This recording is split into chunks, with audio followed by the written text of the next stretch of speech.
2026 को लेकर social media पर डर फैलाया जा रहा है। कहा जा रहा है कि अंत का समय आ गया है, लेकिन सवाल ये है, क्या सच में 2026 सबसे भयानक साल होने वाला है या फिर हमें सिर्फ डराया जा रहा है? आज पूरी दुनिया बेचैन है। युद्ध, बीमारियां, महंगाई, भूकंप, प्राकृतिक आपदाएं, हर खबर डर पैदा करती है। और जैसे ही 2026 का नाम आता है, लोग कहते हैं परमाणु युद्ध होगा और मानव जाति पृथ्वी से मिट जाएगी। लेकिन असली सवाल ये है, क्या बाइबल ने सच में 2026 के बारे में कुछ कहा है या ये सिर्फ अफवाहें हैं? आज मैं आपको वही बताने जा रहा हूँ जो बाइबल में लिखा है। ये कहानी नहीं है, ये सच्चाई है। इसलिए आज के इस वीडियो को अंत तक जरूर देखिए, क्योंकि यह डर फैलाने के लिए नहीं बल्कि सच को उजागर करने के लिए है। बाइबल कभी भी किसी एक साल का नाम लेकर भविष्यवाणी नहीं करती। बाइबल यह नहीं कहती कि 2026 में ऐसा होगा या 2027 में वैसा होगा, लेकिन बाइबल हमें समय के संकेत जरूर बताती है। ऐसे संकेत जिनसे हम पहचान सकें कि समय किस दिशा में जा रहा है। यीशु मसीह ने स्वयं अपने चेलों को अंत के समय के बारे में सिखाया था, और चौंकाने वाली बात यह है कि जो कुछ यीशु ने लगभग 2000 साल पहले कहा था, आज वही बातें हमारी आंखों के सामने घटती दिखाई दे रही हैं। जब यीशु जैतून के पहाड़ पर बैठे थे, तब उनके चेले एक बहुत ही गंभीर प्रश्न लेकर उनके पास आए, जो कि मत्ती 24 के वचन 3 में लिखा है। हमें बता कि ये बातें कब होंगी और तेरे आने का और जगत के अंत का क्या चिन्ह होगा। यह कोई साधारण सवाल नहीं था, यह सवाल था भविष्य का, संसार के अंत का और परमेश्वर की योजना का। और फिर यीशु ने जो उत्तर दिया वह आज भी उतना ही प्रासंगिक है, जो कि मत्ती 24 के वचन 6 और 7 में यीशु कहते हैं, और तुम लड़ाइयों और लड़ाइयों की चर्चा सुनोगे। देखो, घबरा न जाना, क्योंकि इनका होना अवश्य है, परंतु उस समय अंत न होगा, क्योंकि जाति पर जाति और राज्य पर राज्य चढ़ाई करेगा और जगह जगह अकाल पड़ेंगे और भूकंप होंगे। आज हम क्या देख रहे हैं? यूक्रेन में युद्ध चल रहा है। रूस और नाटो आमने सामने खड़े हैं। मध्य पूर्व में इजराइल और हमास के बीच संघर्ष लगातार गहराता जा रहा है। चीन और ताइवान के बीच तनाव बढ़ता जा रहा है। उत्तर कोरिया बार बार मिसाइल परीक्षण कर रहा है। भारत और पाकिस्तान के बीच हालात हमेशा तनावपूर्ण बने रहते हैं। पूरी दुनिया मानो एक बारूद के ढेर पर बैठी हुई है। एक छोटी सी चिंगारी और तीसरा विश्व युद्ध शुरू हो सकता है। यह वही दृश्य है जिसकी ओर यीशु ने इशारा किया था। जाति पर जाति और राज्य पर राज्य चढ़ाई करेगा। लेकिन यीशु ने सिर्फ युद्धों की ही बात नहीं की। मत्ती 24 के वचन 7 में आगे लिखा है, जगह जगह अकाल पड़ेंगे। आज अफ्रीका में लाखों लोग भूख से मर रहे हैं। यमन में बच्चे भूख से तड़प रहे हैं। वेनेजुएला में लोग कूड़ेदानों से खाना ढूंढने को मजबूर हैं। अफगानिस्तान में लाखों लोगों के पास 2 वक्त की रोटी नहीं है। संयुक्त राष्ट्र की रिपोर्ट के अनुसार दुनिया में करीब 82 करोड़ लोग आज भी भूखमरी का सामना कर रहे हैं। और भूकंप, तुर्की और सीरिया में आए विनाशकारी भूकंप में हजारों लोग मारे गए। नेपाल भूकंप के झटकों से कांपता रहा। जापान में भूकंप सामान्य बात बन चुके हैं। इंडोनेशिया में ज्वालामुखी फट रहे हैं। धरती मानो करवट बदल रही है। यीशु ने जो कहा था वह आज हमारी आंखों के सामने घट रहा है। लेकिन ये तो सिर्फ शुरुआत है। मत्ती 24 के वचन 8 में यीशु कहते हैं, पर ये सब दुखों की शुरुआत ही होंगी। मतलब जो कुछ हम आज देख रहे हैं ये तो बस शुरुआत है। असली मुसीबत अभी आनी बाकी है। लेकिन सवाल ये है कि ये सब हो क्यों रहा है? लोग पूछते हैं कि ईश्वर कहाँ है? अगर यीशु सच में है तो ये सब क्यों हो रहा है? परमेश्वर इन सब बुरी चीजों को रोक क्यों नहीं रहा? बाइबल इसका भी जवाब देती है। समस्या परमेश्वर में नहीं है, बल्कि समस्या लोगों के दिलों में है।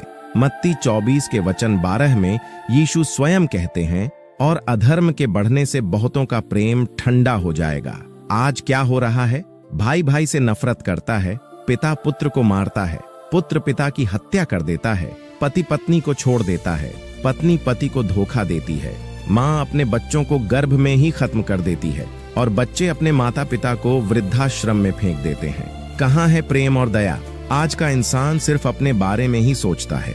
उसे दूसरों की बिल्कुल भी परवाह नहीं है। वो सिर्फ पैसा चाहता है, शोहरत चाहता है और ताकत चाहता है। बाइबल में दूसरा तीमुथियुस 3 के वचन 1 से 5 में प्रेरित पौलुस लिखते हैं, पर यह जान ले कि अंतिम दिनों में कठिन समय आएंगे, क्योंकि मनुष्य स्वार्थी, लोभी, डींगमार, अभिमानी, निंदक, माता पिता की आज्ञा न मानने वाले, कृतघ्न, अपवित्र, प्रेम रहित, क्षमा न करने वाले, दोष लगाने वाले, असंयमी, कठोर, भले के बैरी, विश्वासघाती, ढीठ, घमंडी और परमेश्वर के नहीं वरन सुख विलास ही के चाहने वाले होंगे।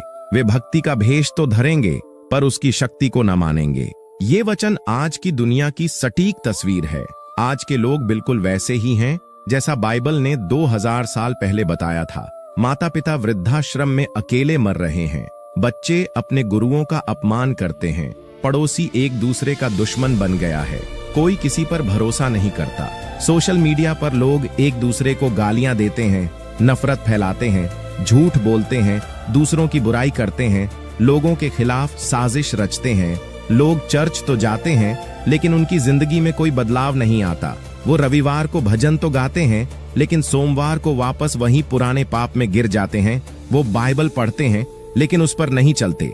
इसीलिए दूसरा तीमुथियुस 3 के वचन 5 में लिखा है, वे भक्ति का भेष तो धरेंगे पर उसकी शक्ति को न मानेंगे। आज बहुत से लोग धार्मिक दिखते हैं लेकिन उनके जीवन में परमेश्वर की शक्ति नहीं है। वे मंदिर जाते हैं, चर्च जाते हैं, मस्जिद जाते हैं, लेकिन उनके जीवन में कोई बदलाव नहीं है क्योंकि उन्होंने धर्म तो अपना लिया लेकिन यीशु को नहीं अपनाया। 2026 डरावना इसलिए नहीं है कि परमेश्वर क्रूर हो गया है। 2026 डरावना इसलिए लग रहा है क्योंकि इंसान परमेश्वर से दूर चला गया है, और जब इंसान परमेश्वर को छोड़ देता है तो शैतान उसके जीवन में घुस जाता है, और जब शैतान घुस जाता है तो सिर्फ अंधकार, दुख, पीड़ा और मौत ही आती है। अब देखिए प्रकृति क्या कह रही है। परमेश्वर ने जो सृष्टि बनाई थी वो भी आज तड़प रही है।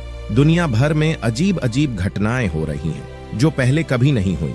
तुर्की और सीरिया में इतना भयंकर भूकंप आया कि 50,000 से ज्यादा लोग मारे गए। पूरे के पूरे शहर मलबे के ढेर में बदल गए। अमेरिका में कैलिफोर्निया के जंगल हर साल आग से जल रहे हैं। ऑस्ट्रेलिया में जंगलों की आग ने करोड़ों जानवरों की जान ले ली। भारत में कभी बाढ़ आती है तो कभी सूखा पड़ता है, बेमौसम बारिश होती है, कभी सर्दी में गर्मी का मौसम आ जाता है तो कभी गर्मी में ठंड पड़ने लगती है। हिमालय के ग्लेशियर पिघल रहे हैं, समुद्र का जल स्तर बढ़ रहा है, मालदीव डूबने के कगार पर है, अंटार्कटिका की बर्फ पिघल रही है, ग्रीनलैंड की बर्फ की चादरें टूट रही हैं, ध्रुवीय भालू मर रहे हैं क्योंकि उनका घर ही खत्म हो रहा है। समुद्र में प्लास्टिक इतना ज्यादा हो गया है कि मछलियां मर रही हैं। यह सब सिर्फ एनवायरमेंटल प्रॉब्लम नहीं है, यह एक चेतावनी है। लूका 21 के वचन 25 और 26 में यीशु ने पहले ही कह दिया था, और सूर्य, चंद्रमा और तारों में निशान दिखाई देंगे और पृथ्वी पर देश देश के लोगों को संकट होगा क्योंकि वे समुद्र के गरजने और लहरों के कोलाहल से घबरा जाएंगे।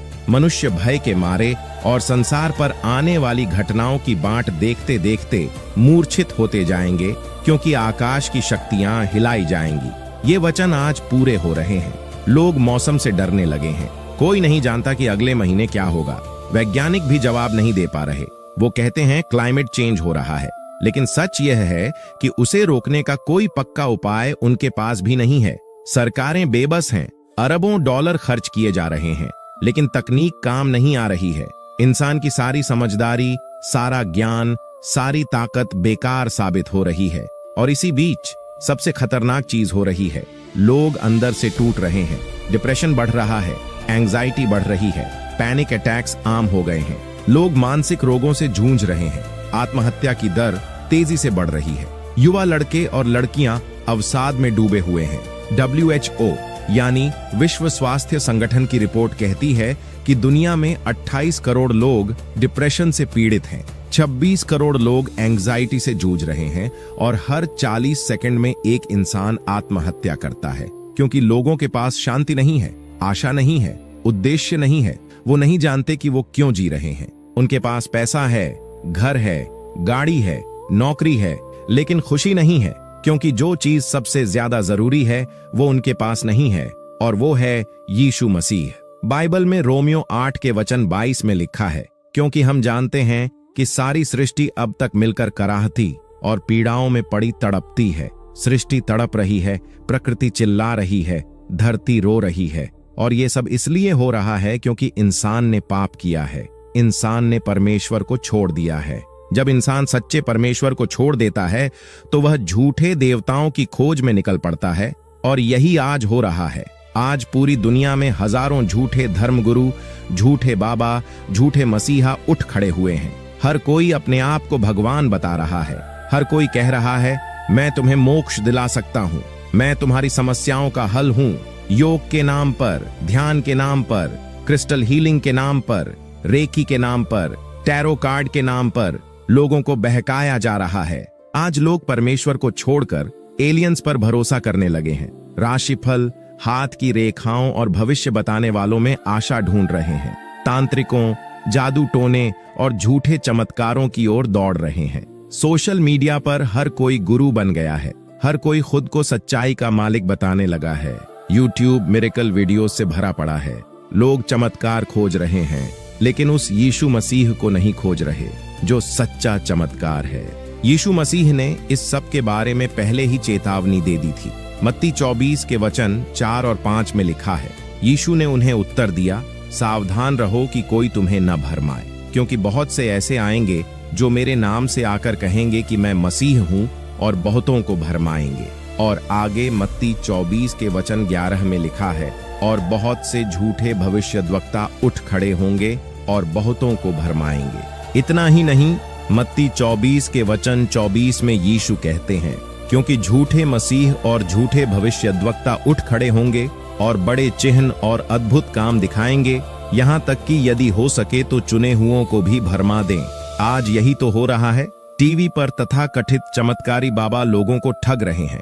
वो कहते हैं, मैं तुम्हें स्वर्ग दिखा सकता हूँ, मैं तुम्हारी बीमारी ठीक कर सकता हूँ, मैं तुम्हें पैसा दिला सकता हूँ, और लोग उनके पीछे भाग रहे हैं। बाइबल में दूसरा थिस्सलुनीकियों 2 के वचन 9 और 10 में लिखा है, उस दुष्ट का आना शैतान की सामर्थ्य के अनुसार सब प्रकार के झूठे सामर्थ्य के कामों, चिन्हों और चमत्कारों के साथ होगा, और नाश होने वालों के लिए अधर्म के सब प्रकार के धोखे के साथ होगा, क्योंकि उन्होंने सत्य से प्रेम न किया जिससे उनका उद्धार होता। सच्चाई यह है कि लोग सच्चाई नहीं सुनना चाहते। वे अपने कानों को खुजलाने वाली बातें सुनना चाहते हैं। वो ऐसे गुरु चाहते हैं जो उन्हें वो बताएं जो वे सुनना चाहते हैं। वे पाप से मुक्ति नहीं चाहते, वे सिर्फ आशीष चाहते हैं। वो क्रूस नहीं चाहते, वो सिर्फ ताज चाहते हैं। इसीलिए दूसरा तीमुथियुस 4 के वचन 3 और 4 में बाइबल कहती है, क्योंकि ऐसा समय आएगा जब लोग खरा उपदेश न सह सकेंगे, पर कानों की खुजली के कारण अपनी अभिलाषाओं के अनुसार बहुत से उपदेशक बटोर लेंगे और अपने कान सत्य से फेरकर कथा कहानियों पर लगाएंगे। आज का समय वही समय है। लोग सत्य नहीं सुनना चाहते, वे कहानियां सुनना चाहते हैं। वे चमत्कार देखना चाहते हैं, लेकिन वे पश्चाताप नहीं करना चाहते। वे अपने पापों को स्वीकार नहीं करना चाहते, और इसीलिए वे भटक रहे हैं। यीशु ने कहा था कि अंत का समय नूह के दिनों जैसा होगा। तो चलिए देखते हैं कि नूह के समय में क्या हो रहा था। बाइबल में मत्ती 24 के वचन 37 से 39 में यीशु कहते हैं, और जैसे नूह के दिन थे वैसा ही मनुष्य के पुत्र का आगमन भी होगा, क्योंकि जैसे जल प्रलय से पहले के दिनों में जिस दिन तक कि नूह जहाज पर न चढ़ा, उस दिन तक लोग खाते पीते थे और उनमें ब्याह शादी होती थी, और जब तक जल प्रलय आकर उन सबको बहा न ले गया तब तक उन्हें कुछ भी मालूम न पड़ा, वैसे ही मनुष्य के पुत्र का आगमन भी होगा। नूह के समय में लोग बिल्कुल सामान्य जीवन जी रहे थे। खाना पीना, शादी ब्याह, नाच गाना, मौज मस्ती, सब कुछ नॉर्मल था। लेकिन उन्होंने नूह की चेतावनी को अनसुना कर दिया। उत्पत्ति 6 के वचन 5 में लिखा है, यहोवा ने देखा कि मनुष्यों की बुराई पृथ्वी पर बढ़ गई है, और उनके मन के विचार में जो कुछ उत्पन्न होता है वह निरंतर बुरा ही होता है। नूह के समय में पाप इतना बढ़ गया था कि परमेश्वर को पछतावा हुआ कि मैंने इंसान को बनाया। हर कोई बुराई में डूबा हुआ था। हिंसा, व्यभिचार, चोरी, झूठ, नफरत और अधर्म हर जगह था। नूह ने 120 साल तक प्रचार किया। वो लोगों को चेतावनी देता रहा कि प्रलय आने वाला है, पश्चाताप करो, परमेश्वर की ओर लौट आओ, लेकिन किसी ने नहीं सुना। लोग हंसते रहे, मजाक उड़ाते रहे। वे कहते थे कि नूह पागल हो गया है, बारिश क्या होती है, पानी कहां से आएगा, ये बूढ़ा अपने मन की बातें कर रहा है। और नूह जहाज बनाता रहा। लोग उसका मजाक उड़ाते रहे। लेकिन नूह ने हार नहीं मानी। वो परमेश्वर पर विश्वास करता रहा और फिर वह दिन आया जब जहाज तैयार हो गया। परमेश्वर ने कहा, अब भीतर आ जाओ। उत्पत्ति 7 के वचन 16 में लिखा है, और जो भीतर गए वे परमेश्वर की आज्ञा के अनुसार सब प्रकार के जातियों के नर और मादा भीतर गए। तब यहोवा ने उसका द्वार बंद कर दिया। ध्यान दीजिए, दरवाजा नूह ने नहीं बंद किया, परमेश्वर ने खुद दरवाजा बंद कर दिया। और फिर बारिश शुरू हुई, पहले थोड़ी थोड़ी, फिर तेज, फिर और तेज। लोगों ने सोचा कि ये कुछ ही देर की बारिश है, लेकिन बारिश नहीं रुकी। धरती फटने लगी, झरने फूटने लगे, पानी बढ़ने लगा, लोग भागने लगे, चीखने लगे, जहाज के दरवाजे को खटखटाने लगे, नूह नूह हमें भी अंदर ले लो। लेकिन अब बहुत देर हो चुकी थी, दरवाजा बंद हो चुका था। उत्पत्ति 7 के वचन 23 में लिखा है, इस प्रकार भूमि पर जितने प्राणी थे, क्या मनुष्य, क्या पशु, क्या रेंगने वाले जंतु, क्या आकाश के पक्षी, सब पृथ्वी पर से मिट गए। केवल नूह और जितने उसके संग जहाज में थे वे ही बच गए। सब कुछ खत्म हो गया, केवल 8 लोग बचे। नूह, उसकी पत्नी, उसके 3 बेटे और उनकी 3 पत्नियां। बाकी सब डूब गए क्योंकि उन्होंने चेतावनी को अनदेखा किया। उन्होंने सोचा कुछ नहीं होगा, सब ठीक है। आज भी ऐसा ही हो रहा है। लोग कहते हैं कि सब ठीक है, कुछ नहीं होने वाला। ये सब डराने की बातें हैं। दुनिया हमेशा से ऐसी ही रही है। युद्ध होते रहे हैं, भूकंप आते रहे हैं, बीमारियां होती रही हैं, लेकिन संकेत साफ हैं, यीशु का आना करीब है। और जब वो आएगा तो बहुत देर हो चुकी होगी, दरवाजा बंद हो जाएगा। बाइबल में दूसरा पतरस 3 के वचन 3 और 4 में लिखा है, यह सबसे पहले जान लो कि अंतिम दिनों में हंसी ठट्ठा करने वाले आएंगे, जो अपनी ही अभिलाषाओं के अनुसार चलेंगे और कहेंगे, उसके आने की प्रतिज्ञा कहाँ गई? क्योंकि जब से बाप दादे सो गए हैं, सब कुछ वैसा ही है जैसा सृष्टि के आरंभ से था। लोग मजाक उड़ाएंगे, वो कहेंगे कि यीशु कहाँ है? 2000 साल हो गए लेकिन वो अभी तक नहीं आया। ये सब झूठ है।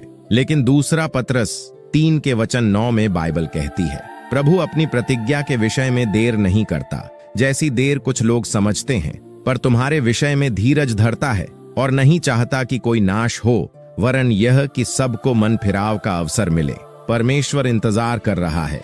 वो चाहता है कि सब बच जाएं। वो चाहता है कि सब पश्चाताप करें। लेकिन इंतजार हमेशा के लिए नहीं रहेगा। एक दिन दरवाजा बंद हो जाएगा। लेकिन अच्छी खबर यह है कि अभी भी दरवाजा पूरी तरह बंद नहीं हुआ है। बाइबल कहती है, आज अगर तुम उसकी आवाज सुनो तो अपने दिल को कठोर मत करना। अगले भाग में हम देखेंगे कि इन संकेतों के बीच उम्मीद कहाँ है, उद्धार कहाँ है, और यीशु मसीह क्यों आज भी एकमात्र आशा है। अगर ये संदेश आपको सच्चा लगा हो तो वीडियो को लाइक करें, अपने प्रियजनों के साथ शेयर करें और चैनल को सब्सक्राइब करना न भूलें। और आप इस विषय पर क्या सोचते हैं, डर या विश्वास? कमेंट में अपने नाम के साथ जरूर बताएं। जल्द ही मिलेंगे इस वीडियो के अगले भाग में। परमेश्वर आप सभी को आशीष दे। जय मसीह की।